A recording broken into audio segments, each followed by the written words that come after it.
amantaa ortodoksii dhiisee bahu ortodoksii irraa wanti nan hir'isu hin jiru. Amantaa islaamatti illee seenii wanti islaamaaf dabalu hin jiru. Asiin kaleessa waan baay'een irratti dubbatamaa ture egaa laayiviirra seentee deebii gahaa kennitee jirti.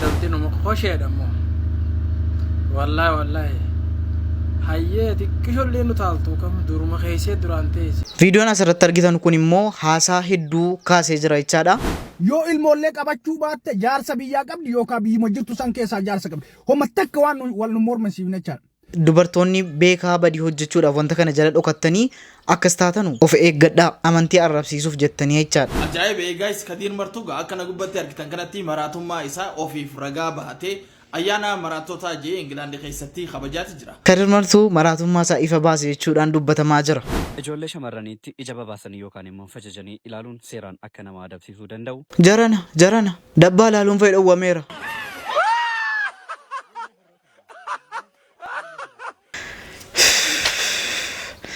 WhatsApp.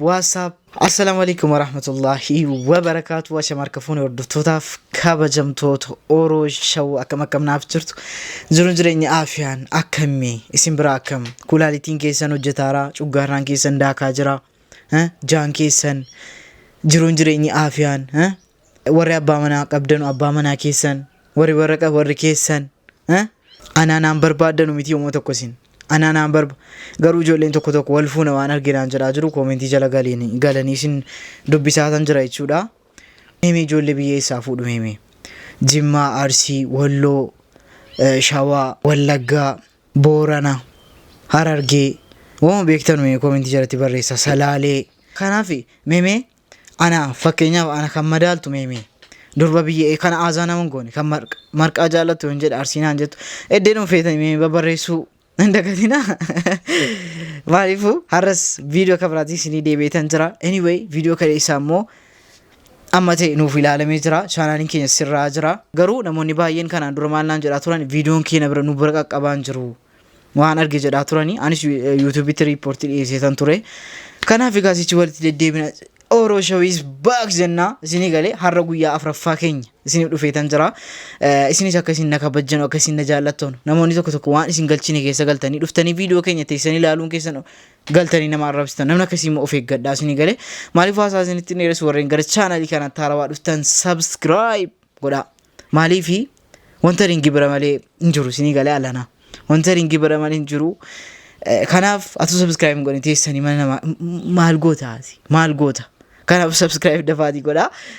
Oromoo bitaatan quba gahaadha subscribe gochuudhaaf viidiyoo kana hundi keessan uumame laayikii 1250 hundi keessan akka neeme har'a hundi keessan harki keessan isin gara viidiyoo gurii keenya dhageessaniittu. Ijoollee shamarraniitti ija babaasanii yookaan immoo fajajanii ilaaluun seeraan akka nama adabsiisuu danda'u. Abukaatoo fi ogeessi seeraa Sablee Asaffaa karaa TikTokii isee dubbattee jirti. Qaama shamarranii keessaa egaa bakkoota private part jedhamanii waamamanitti ija babaasanii ilaaluun visual harassmentii jalatti ramadame seeraan nama adabsiisuu akka danda'udha kan ishiin odeeffannoo karaa TikTokii nuuf qoodde. Egaa isinis viidiyoo kana hiriyaa keessan isa shamarraniin ilaaluu jaallatu sanaaf qooda. Dhageessaniitu miti dabbaa ilaaluun hin danda'amu. Isa dabbaa fuulduree taa'u ilaaluun hin danda'amu. Fuula hoo hidhiyoo gudii ta'anirra gudii ta'an jaraam inni nu akka nu ilaalu jarri godhu koo jaraam akka jarritti uffatan bara kana argitaniittu giddiidhaan na laalaa akka atuma nu ilaaluu dhiifne karaaraan nu rukutanii uummata nu qaba anillee nan sodaadha nu qabanii dhuma kottaa nu ilaalaa jechuun dhiisanu jarri isa kana dhaqanii seerri inni kun haafu jechuudha laa isinii galee yeroo kana ilaalamuu argataniiti dhiirri badeeraam dhiirri maaliifuu meemee ilaalamuu barbaaddu ilaalamuu barbaaddanu meemee seera isaa bor irratti murraa kan koomentii jalatti barreessaa meemee isin isuma dhugumaa laa isa rabbis ilaalu ilaalamuu barbaaddu moo maal barbaaddu yoo dhiirri isin ilaalle maal jinneetis ilaalaa jarana isa kanammaa isinumti baqa bahuu qabdu salfii.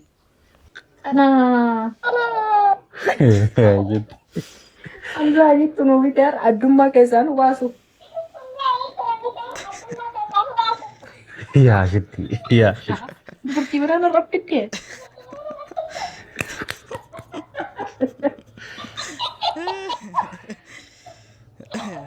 Oh ya jadi. Assalamualaikum. Wanti na yaalaa dubbata yaa'u. Gowwaan kolfii nama kolfisiise. Jekkani wunna gurabita. Doonti.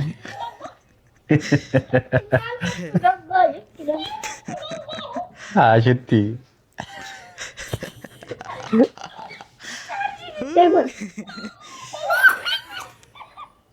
Wait, sagalee. Sagalee tiyyan Sagalee kiyya makkas godhan. sagalee keenya xiqqeessamoo. Aboo? Sagalee kiyya akka wayii godha. Jibba. Isin lachuu wal saa'ee bar. Amma tokko si godha. Ara gala bakka buute deebisina irra.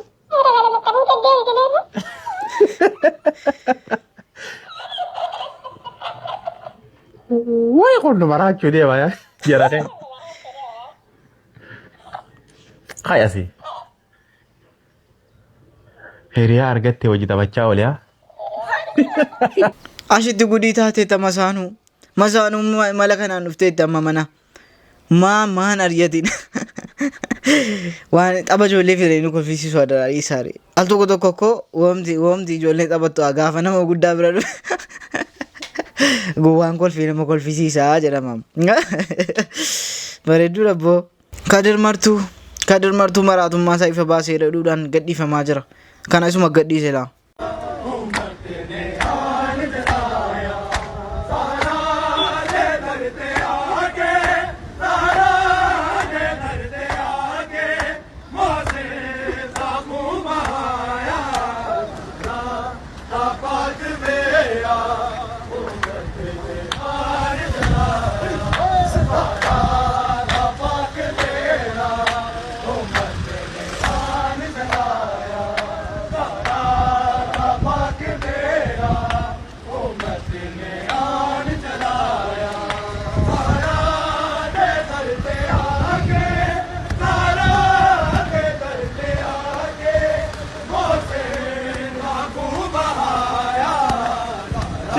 Kun isuma dhugumaa jara maraatuuti moo isuma dhugumaa aadaa wayiiti moo yookaan aadaa biyya wayiiti moo yookaan maayinni namoonni tokko tokko maal jedhaa jiru.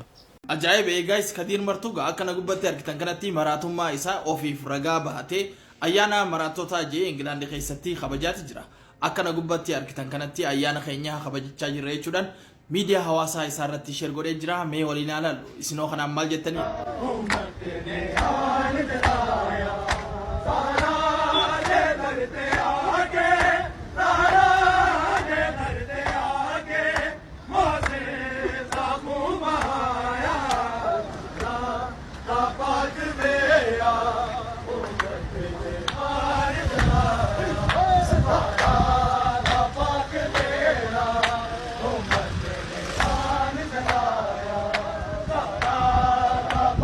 Maraatteetta jettanii lafaa kaatanii mucaa maraachitanii gadhiistanii safuu dhabboo safuudha maa inni an haaluma baay'ee an haaluma Kadir kana gaafa laale akka tokko na bohaarsa sinii galee baay'ee Kadir nama cimaadha ofii akkas kun of ta'a jedhamiti Oromoodhuma kana maraachuu hedheeti malee maal haa ta'u obbo ajaa'iba.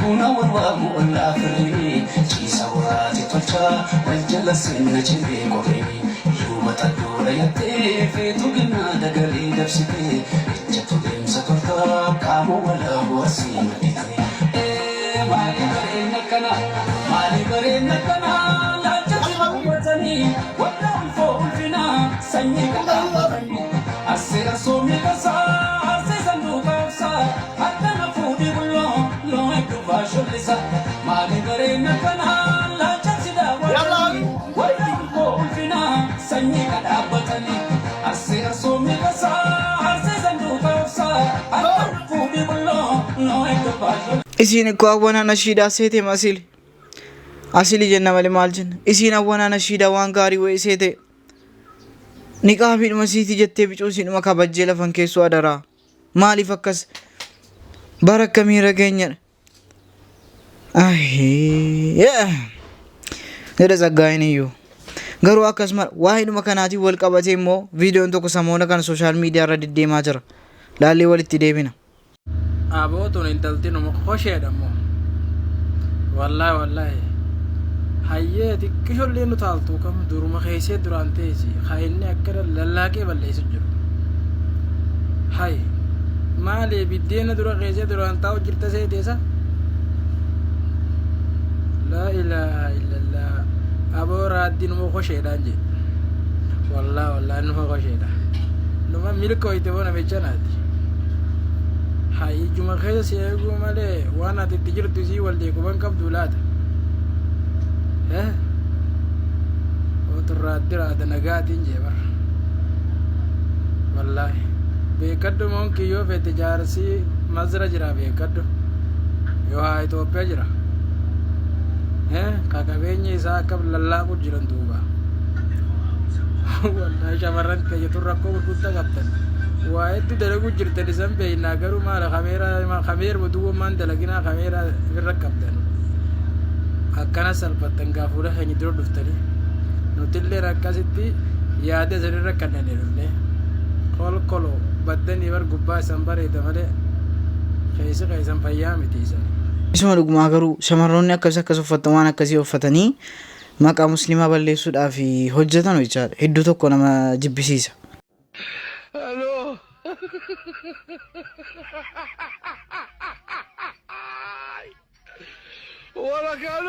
Hedduun keessan viidiyoo kana natti ergitan. Viidiyoon kun amma Feesbuukaa fi Tiiktook bakka hundaa xalaqallaqee jira. Wanni viidiyoo kana natti ergitanii fa'arraa dubbadhuuf gaafaan dubbadhe immoo hin aartanii boqoytanii komantiin dhuftanii na arrabsitan.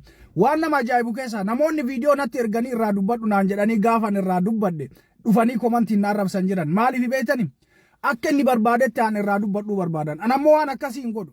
Akka naa galetti akka hubadhetti yoo faarsellee faarsee yoo gorsellee gorsa malee akka abbaan sun na ergatee jedhi naan jedhetti takkaallee jedhee hin beeku. Why not haadhaaf abbaa kiyyan taane. And I will never do it. Never ever. Akka naa galtetti dubbadha malee akka abbaan sun jedhi naan jedhetti abbadan hin jedhu narraan eegina. Mucattiin tuni በእርግጠኝነት yoo kakachuu baadhellee biyyarraa ilmoo qabdi. Dilbiidhaa isaa faranjii gaa. በእርግጠኝነት yoo ilmoollee qabachuu baatte jaarsa biyyaa qabdi yookaan biyyuma jirtu san keessaa jaarsa qabdi. Homma takka waan wal nu mormansiifne jechaadha. Jaarsi isii birrii fiddee dhuftii malee birriin kun eessaa dhufaa eessa ooltee dhuftii eenyutu manaan ga'e abbadan hin beeku. As long as birrii fiddee harkatti isa kennitetti wanni bakka isiin oolte isii gaafatuuf hin jiru. Kun dayyuusummaa irraa boodaati. Abbaan konkaan jazbaan harreen ka akka namaatitti yaaduu hin dandeenye intala durbaa guddisee biyya arabaatitti ergataa isin birrii fi mana isaa ijaartuuf. Isin biyya arabaa deemte waan akkanaa kana dalaydi. Waanni bareedaan hijaaba uffattee jirti muslimni takka akkana dalayde jedhan malee mucattiin ebaluu akkana dalayde hin jedhan. Maaliif fuulli isii mul'atu waan ta'eef. Argitee maqaa sagaxee tanaatiin maqaa muslimaattu ka'achaadha. Muslimoonni akkana dalaydiin hin jedhan. Kanaaf mana barnootaa keessatti hijaaba uffattanii hin seentanii isin hin saggaxxanii isin bilginnaa dalaydanii isin waan adda addaa dalaydanii jedhanii duulli ummata muslimaa irratti godhama akka hijaaban uffanne sababa akkanaa tanaatiif jechaadha. Siigalee mana barnootaa keessa hijaaba jala dhoysitee waan isin seentuun hin beekan mootummaan hin shakka waan kanarratti siigalee yoo ati qulqulluu taate alaa fi manni kee keessaa fi gubbaan kee qulqulluu ta'e ati waan gaarii dalayde mootummaan kabaja sii godha ummanni kabaja sii godha. Hanga ati kabaja kee ofirraa fuutetti Islaamummaa jalatti dhokattee ati bilginnaa dalaydetti eenyummaa nus hin kabaju. Dursa eenyutuuf kabaja? Anatuuf kabaja, ollaa kiyyan na kabaja, biyyatu na kabaja, addunyaatu na kabaja, rabbi na kabaja. Akkasi tartiibaan deemti. Si galaami. Jaarsi gowwaan jazbaan dayyuusni rabbi dhamaase jaartii fuudhee baatii sadiitti baatii afuritti deemi biyya arabaa jedhee erga.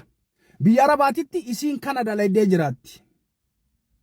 Birrii fiduu isii beeka malee bakka kanaa fiddii isiin beeku. Ilmoo qabaa beeka malee ilmoon tun tiyya mootta isaa tanama biraati biologically wanni inni qoratee beeku hin jiru. Ijoollee mataa lulluuccaa babbareedduu ta araba rabbii fakkaatu sanyii rasuulaa tana uf jalaa qabdi beerrite na biyya arabaa kana keessatti.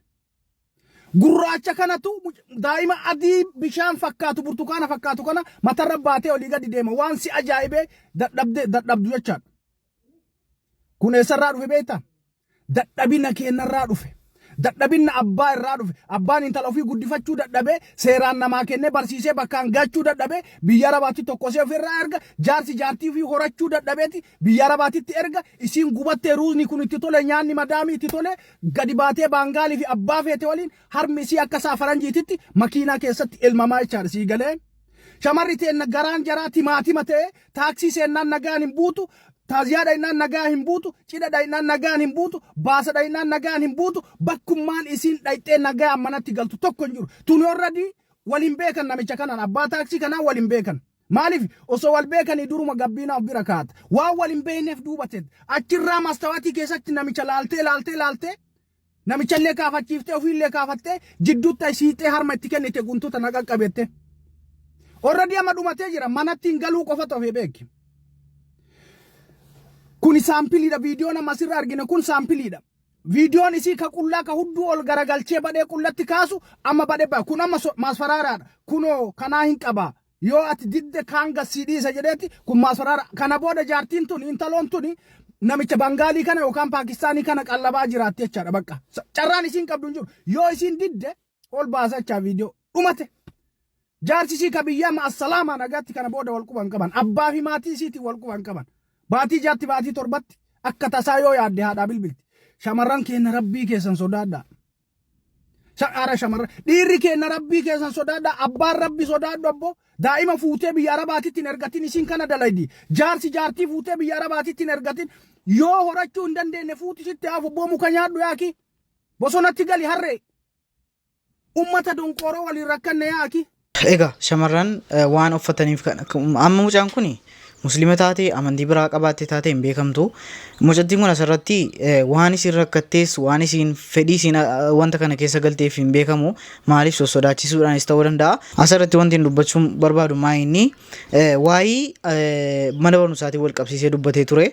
Waa'ee mana barumsaatiin wal qabsiiftee hin dubbatin maaliif kanaan dura durba biyya keessatti niqaaba uffattee of kabajjee of satartee deemtu malee durba karaarra waan hin taane uffattee deemtu hin argine waan badii garaa garaas hojjetan hin argine tokko gadheen badii hojjechuudhaaf gadheen tokko kan uffattu jirti malee kanaan wal qabsiiftee waa'ee barumsaa osoo kaasuu dhiifte gaariidha garuu jechi kee tokko gaariidha keessaas kan sirraa'uu qabu jijjira isinii galee kanaaf hedduu tokko nama rifachiisa dubartoonni keenya adara kabaja qabaadhaa. Kabaja uffata kanaa qabaadhaa yoo akkam fedhii mataa keessan irra bahee jechaadha. Amantaa ortodoksii dhiisee bahu ortodoksii irraa wanti nan hir'isu hin jiru. Amantaa islaamatti illee seenii wanti islaamaaf dabalu hin jiru. Har'allee ta'e borollee ta'e isiniin jaaladha. Ani immoo nama amantaa sana dhiisee bahe nama amantaa sana illee waa jedhuu miti. Ofii kiyyaaf amanee ani isiniin arrabsu. Garuu ofuma osoo ani waa takka gadi bahee hin dubbatin isintu waa jechaa jira malee.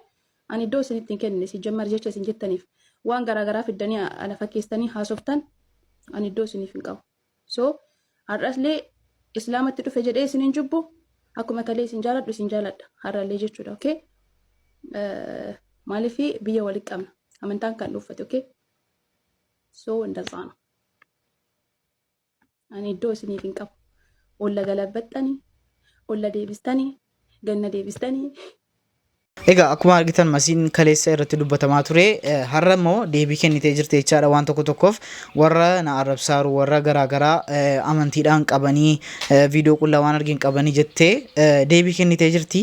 Egaa namni waan keessoo ofiiti maaliif akkuma isin amma jettee isin amantii tokkotti dabalamteef amantii tokko irraa hirratteef wanti amantii sana miidhu hin jiru kanaaf matuma isaatti rakkata jechaadha. Anyway viidiyoo irraaf qabadee kana fakkaata isin ture isin baarsee isin gammachiise yaada keessan komentii irratti barreessuun dagatina haga viidiyoo kabiraati walti deebinutti nagaan naaf tura.